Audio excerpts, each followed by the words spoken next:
Chapter 2. The Crossroads.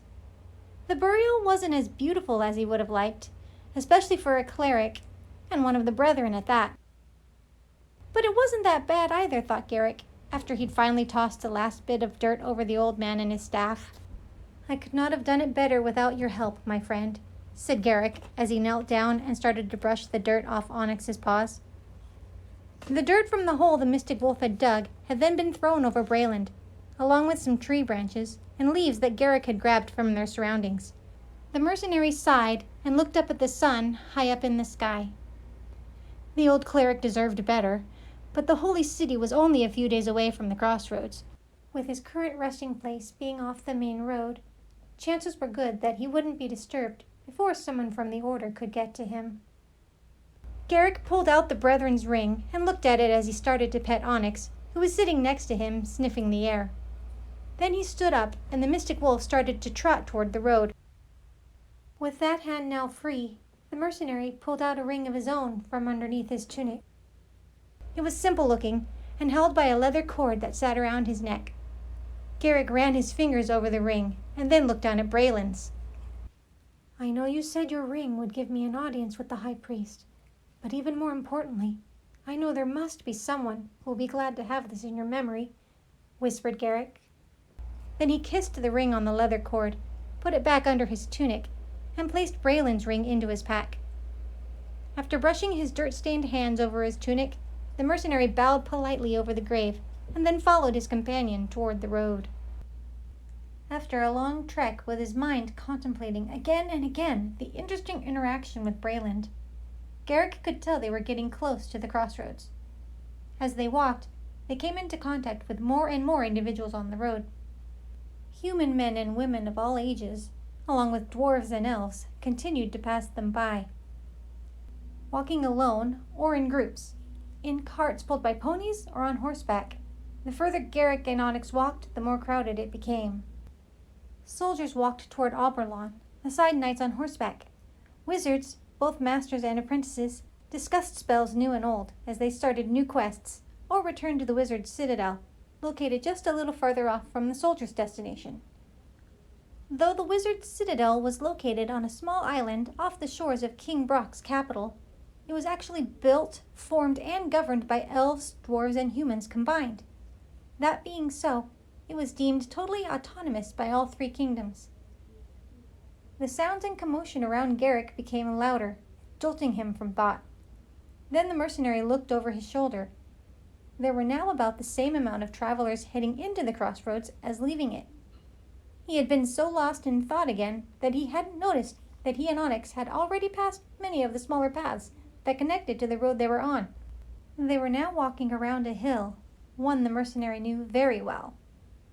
As the travelers rounded the last part of the hill, Garrick and the others behind him could see one of the 4 arches that adorned each of the 4 entrances to the crossroads. A bit more walking, and the mercenary could see the canopies that covered the hundreds of merchant stalls that filled the marketplace. In moments, the various guilds would come into view, and after that, the Temple of Elion a little farther off. Garrick reached down and ruffled the fur on Onyx's head as they walked through the arch. Stay close to me. I will not lose you in this crowd. I know you can fend for yourself, but there are some here that would love to take you and...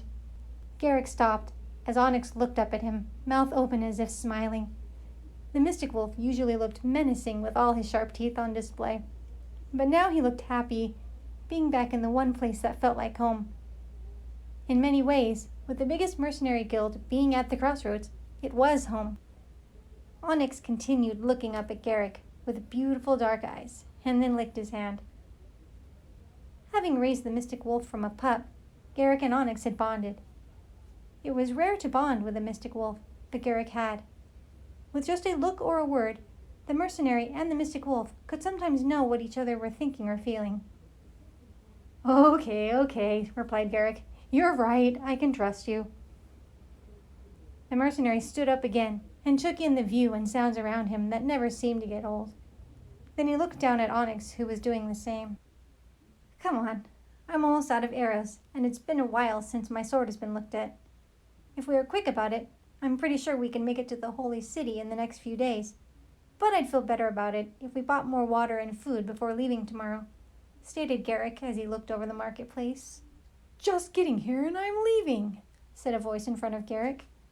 The mercenary blocked the sun from his eyes to get a better look. Stepping away from the merchant table and walking toward them was a middle-aged man with a big beard. As he walked, he was carefully placing a quiver of arrows over his deerskin tunic. Gustine, how goes the hunting? Said Garrick happily, sticking out his hand. After shaking Garrick's hand, the hunter put his other hand out for Onyx to smell and patted the large black wolf on his side. Not bad, Garrick. It would be better if you came along like the old days.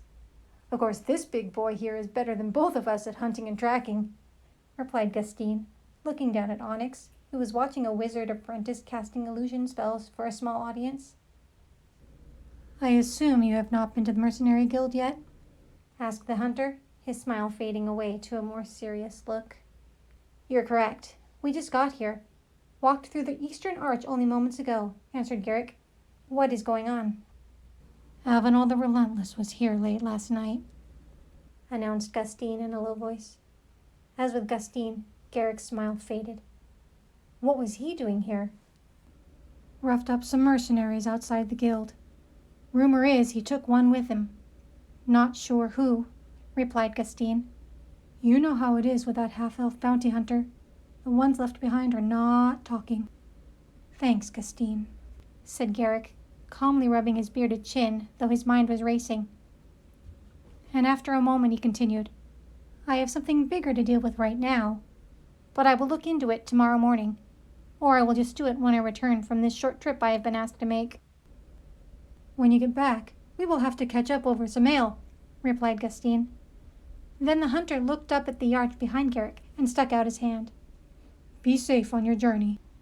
Happy hunting, my friend, added Garrick after shaking Gustine's hand. Then he pointed at him with a smile. And I will be buying that time. The next time you get to buy the ale, it will be after a hunting trip with me. It has been too long, laughed Gustine, poking the mercenary in the chest.